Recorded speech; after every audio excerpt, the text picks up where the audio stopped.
नंदगांव एक छोटा सा गांव पहाड़ियों में बसा हुआ एक डार्क सीक्रेट रखता था। गांव के ऊपर एक पुराना किला था। इसकी टूटी हुई दीवारें और खाली खिड़कियां देखती हुई लगती थीं। किले को भूतनी का किला कहते थे। कोई भी इसके पास जाने की हिम्मत नहीं करता था। गांव वाले रात में अजीब आवाजों की कहानियां सुनाते थे। डरावनी चीखें, वो कहते थे, किले से गूंजती थीं। गर्म दिन में भी किले के आसपास हमेशा ठंडी हवा चलती थी। किला जमीन पर एक दाग था, एक हॉन्टिंग पास्ट की याद दिलाता था। हवा में डर भरा था। गांव वाले किले से दूर रहते थे। उन्होंने अपने बच्चों को इसके पास कभी न जाने की चेतावनी दी। किला परछाइयों और फुसफुसाहट का जगह था। यह डर का जगह था। भूतनी की कहानी पीढ़ी दर पीढ़ी चली आ रही थी। कहते हैं कि वो कभी एक खूबसूरत रानी थी, रानी पद्मावती।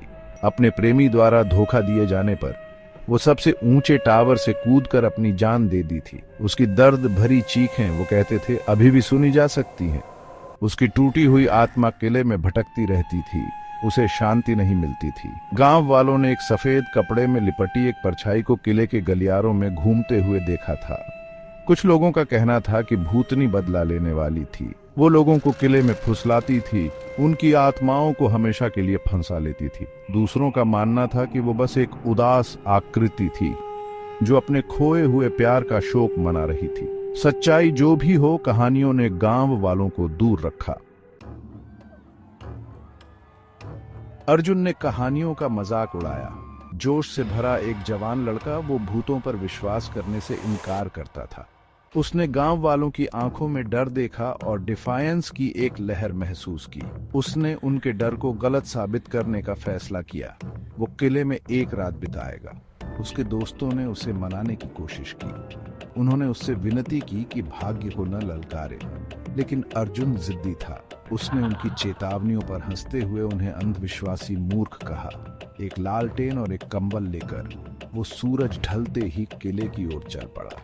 जैसे ही वो किले के पास पहुंचा, हवा ठंडी लगने लगी। हवा भारी हो गई, एक अजीब सी स्टिलनेस से भर गई।